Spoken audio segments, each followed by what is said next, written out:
A Bíblia Nossa de Cada Dia está começando agora e você é muito bem-vindo para nós meditarmos em mais um capítulo da Palavra do Senhor. E hoje é dia do gigante, mas eu preciso dizer para vocês que orando diante do Senhor, inclusive 3 pessoas me perguntaram: Rita, como você vai fazer? Você vai ler todo o Salmo? Você vai explicar por partes? E a minha resposta foi: eu preciso orar a respeito, porque esse canal ele surgiu do anseio de ler a palavra todos os dias, né, de não deixar de meditar na palavra do Senhor, e fazer isso junto com você é mais gostoso. Então, aqui nós não temos o intuito da pressa, né? O nosso canal não é como aqueles folhetinhos de leitura em que você tem que cumprir 4 capítulos da palavra por dia e etc. Aqui não, a intenção é ler, compreender e aplicar. Então, eu orando e conversando com o Senhor e lendo a palavra, eu tomei uma decisão. Como nós vamos estudar o Salmo 119? Nós vamos estudá-lo por partes. E como é que o Salmo 119 está escrito? De que maneira eu dividi essas partes? Bem, o Salmo 119, ele apresenta uma coisa maravilhosa. Ele é escrito na ordem do alfabeto hebraico.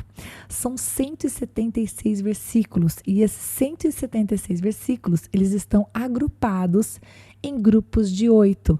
E se você fizer 176 dividido por 8, você vai achar o número 22. E esse número é a quantidade de letras que existe no alfabeto hebraico. Então, cada um desses grupos de 8 versículos, ele inicia, e cada um dos seus versículos, ele é iniciado com a mesma letra do alfabeto. Então, vamos imaginar, se você não entendeu até agora o que eu estou dizendo. Se nós fôssemos fazer com o alfabeto, né, da língua portuguesa. Então, a letra A, que é a primeira letra do alfabeto. Os primeiros 8 versículos do capítulo 119, todos os versículos iniciariam com a letra A. Então, versículo 1, A alguma coisa. Versículo 2, A alguma coisa. Aí, quando começa o versículo 9, aí já vai para a letra B, se fosse a língua portuguesa. B alguma coisa. Daí o versículo 10, B outra coisa, entende? Então, cada um dos versículos inicia com uma letra do alfabeto hebraico. Então, hoje nós vamos meditar dos versículos, do versículo 1 até o versículo 16. E na nossa Bíblia nós vamos contemplar, então, o que seria o Aleph, ok? E você, por favor, se você está me escutando e fala hebraico, você me perdoa, ok? Eu vou pronunciar o que eu enxergo. Do versículo 1 até o versículo 8, cada um dos versículos começa com a primeira letra do alfabeto hebraico, que é o Aleph, e do versículo 9 até o versículo 16, Bet, B-E-T, ok? Então vamos começar? Agora que eu já fiz essa introdução, eu espero que você tenha compreendido. Se você não compreendeu, pergunta lá nos comentários que eu explico, de repente de uma maneira escrita, eu sou um pouquinho mais clara. Vamos começar? O versículo de número 1 diz assim: como são felizes ou bem-aventurados os que andam em caminhos irrepreensíveis, que vivem conforme a lei do Senhor. Como são felizes os que obedecem aos seus estatutos e de todo o coração o buscam. Pause aqui. Você observou o que eu disse, como são felizes, que é como está escrito na Nova Versão Internacional, mas se você estiver lendo a revista atualizada da Almeida, você vai encontrar bem-aventurados. E se você gosta, né, você tem que se lembrar que o Senhor fez uma grande lista a respeito das bem-aventuranças, né, o Senhor Jesus, e a gente pode ver isso, por exemplo, lá em Mateus, no sermão que o Senhor deu para todo aquele povo que estava sentado ouvindo ele. Mas aqui o salmista vai dizer que bem-aventurados são aqueles que andam nos caminhos do Senhor, segundo a sua lei, e bem-aventurados são os que obedecem aos seus estatutos. Em outras palavras, a felicidade ela é encontrada no Senhor. A felicidade não é encontrada nas posses, a felicidade não é encontrada naquilo que você conquista com o exército, aplicando para o contexto de quem leu, né, de quem ouviu esse salmo pela primeira vez. A felicidade não está na quantidade de mulheres que se tem, ou nas riquezas que se acumula, mas de acordo com o salmista, a verdadeira alegria, a verdadeira bem-aventurança, ela está ligada à palavra do Senhor. E não somente a você conhecer, né, mas você buscar ter um caminho irrepreensível. Um caminho irrepreensível ou apenas irrepreensível significa aquilo que não pode ser acusado, né? Quando você tem a sua consciência limpa, porque as suas atitudes, elas são baseadas na verdade. Você busca fazer aquilo que você sabe que é correto, que é a vontade do Senhor. Versículo de número 3. Não praticam o mal e andam nos caminhos do Senhor. Mais uma vez a palavra caminhos aparece. Tu mesmo ordenaste os teus preceitos para que sejam fielmente obedecidos. Pausa aqui um pouquinho. Tu mesmo, aqui está falando do Senhor. O Senhor mesmo ordenou os seus preceitos para que eles fossem fielmente obedecidos. A palavra do Senhor não é um livro de histórias, não é mesmo? A lei escrita que o povo recebeu da parte de Deus, aquela que Moisés relatou, os profetas, tudo aquilo que foi escrito pelos homens de Deus através do Espírito do Senhor, tudo isso é para a própria edificação e devem ser obedecidos. Então o salmista, meus queridos, logo nesses primeiros 4 versículos do Salmo, ele já vai mostrar para nós a que veio. Ele vai falar da bênção de obedecer a palavra, ele vai falar da alegria de conhecer e de andar neste caminho, e que Deus não deu a palavra para outro motivo, que não fosse, como o versículo 4, né, ser fielmente obedecido. E eu não sei se você já percebeu aqui, mas o Salmo vai apresentar várias palavras para se referir à palavra de Deus. Então, se você prestar atenção, várias palavras são usadas para falar da palavra. Então, você vê, por exemplo, a própria palavra, né? Palavra de Deus. Você vê promessa, você vê decretos, você vê preceitos, você lê testemunhos, você lê lei, mandamentos, juízos. Então, o salmista ele vai alternando o uso dessas palavras e cada uma delas com um significado. Enquanto eu estava estudando, eu fui vendo, uau, cada uma dessas palavras, elas não estão postas onde estão postas por acaso, né? Não é porque o autor não queria repetir a palavra, mas cada uma dessas terminologias tem um objetivo, né? Então, no versículo 4, por exemplo, diz: Tu mesmo ordenastes os teus preceitos para que sejam fielmente obedecidos. A palavra preceitos significa uma instrução específica do Senhor, como sendo parte de quem cuida dos pormenores. Então, quando está falando de preceitos, não está falando de lei, como se fosse a lei toda, né? Aquilo que é o geral, mas está falando dos preceitos, dos apontamentos do Senhor, porque a palavra do Senhor é rica em detalhes, e se nós nos dedicarmos a meditarmos nela, ainda que a gente leia um texto que já leu em outro momento, ela fala conosco, ela nos ensina, ela nos alimenta, ela nos corrige. Essa é a palavra viva do Senhor. Vamos continuar. Versículo de número 15.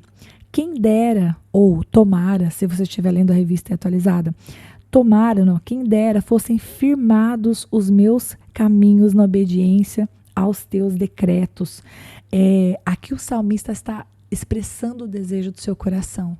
Né? Tomara, quem dera, assim eu espero que os meus passos estejam firmes nos teus caminhos.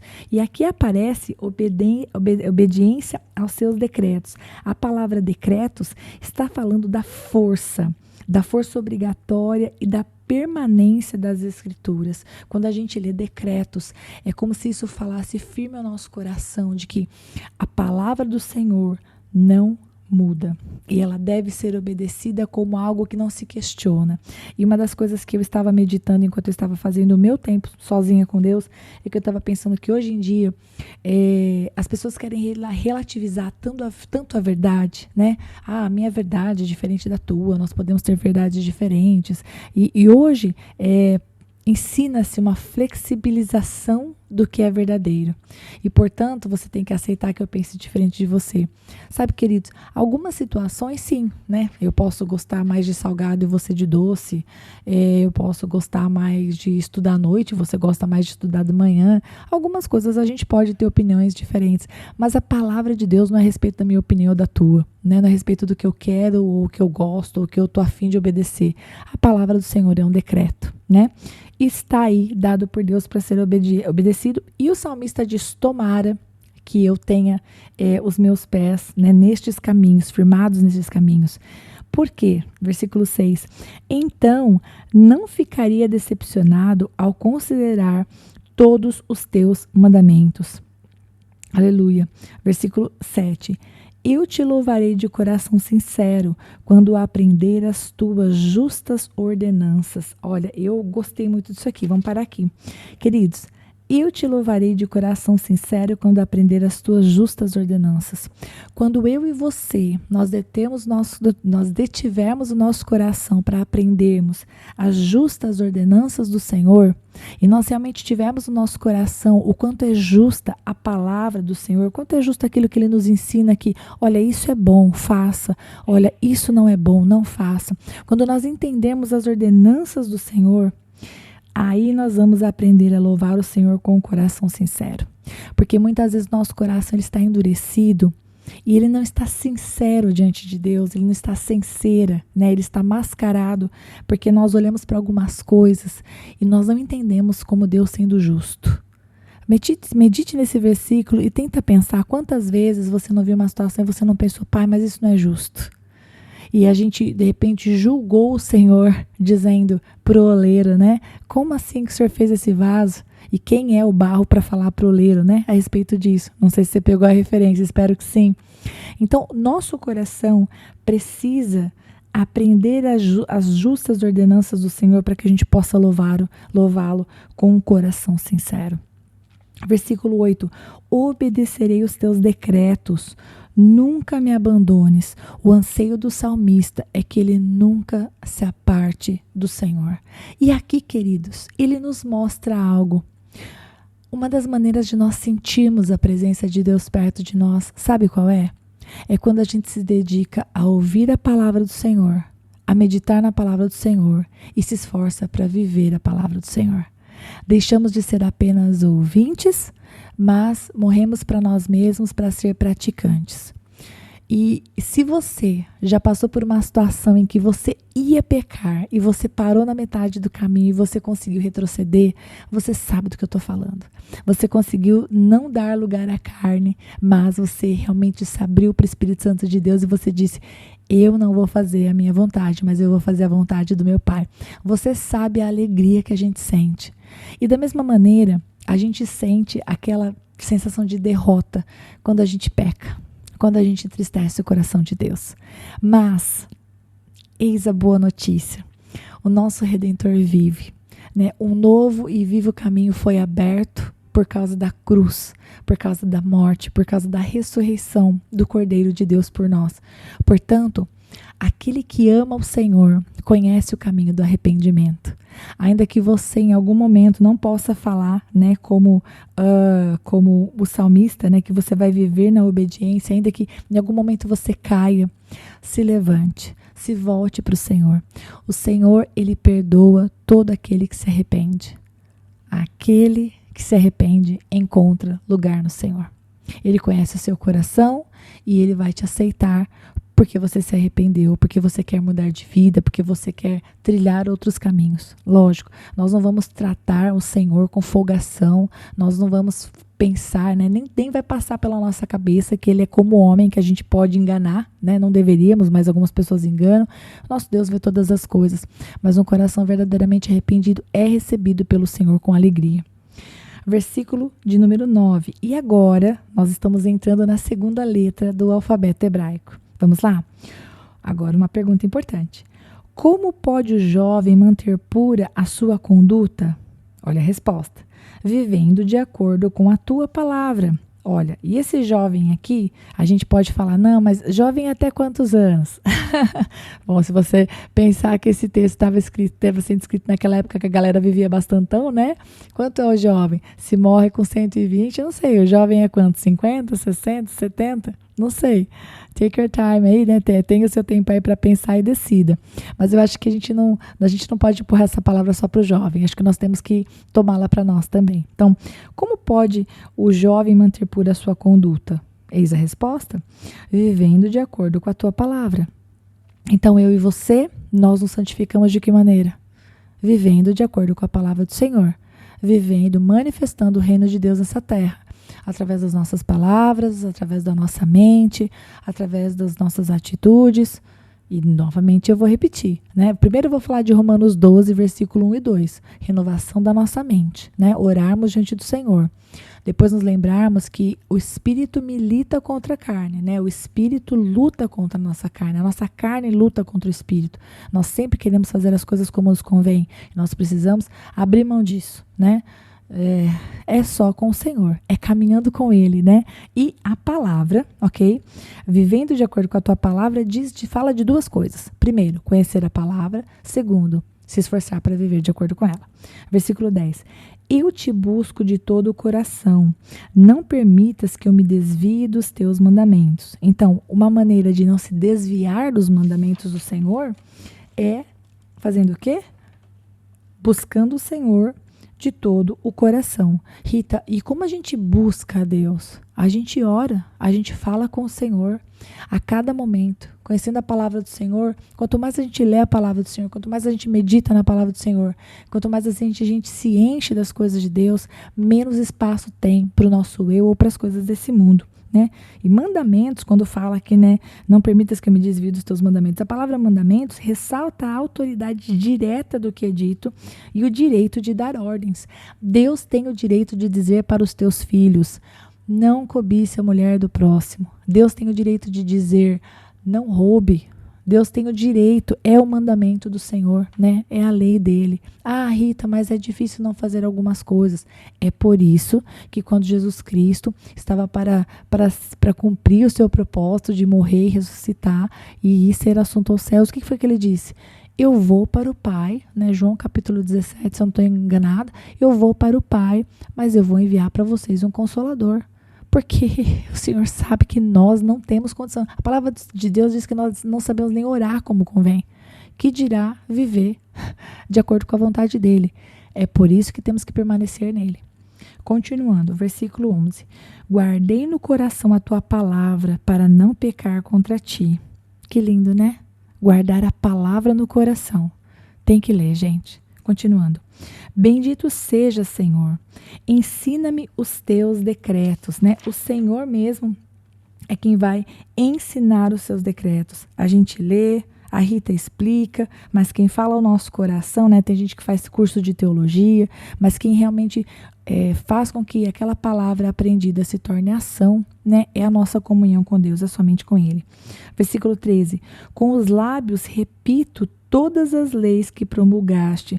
Olha, aqui o salmista ele vai dizer para nós que além de aprender, ele falava em voz alta, né? Ele falava sobre a palavra de Deus. Ele repetia com os seus lábios. Versículo 14. Regozijo-me em seguir os teus testemunhos, como que se regozija com grandes riquezas. E aqui aparece a palavra testemunhos. E, queridos, a palavra testemunhos, ela é quase um sinônimo da palavra aliança. Se você gosta de anotar referências, Êxodo 32, verso 15, fala sobre as tábuas do testemunho, ou a arca do testemunho, né, num outro momento. Ou seja, quando fala da palavra testemunho, está falando de um padrão elevado.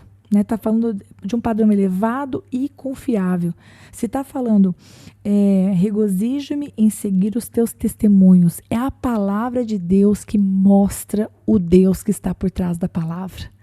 Né? É o testemunho da presença, da grandeza, da confiabilidade do Senhor nosso Deus. Ele é digno de toda confiança, de todo louvor, de toda honra. Ele é digno. E para nós é um prazer fazer parte disso. Últimos 2 versículos. Meditarei nos teus preceitos e darei atenção às tuas veredas. Se algum dia alguém falar para você alguma coisa que não é uma verdade de Deus, não dê atenção. Rita, mas às vezes as pessoas falam uma coisa que machuca e a gente não se sente, aquilo parece que é verdade.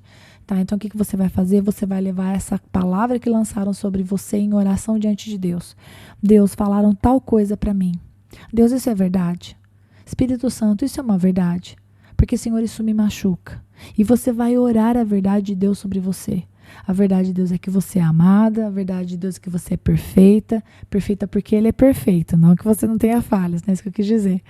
Perfeito no sentido de que alguém que é perfeito morreu no seu lugar, né? Você foi aperfeiçoado no Senhor, você foi justificado, né?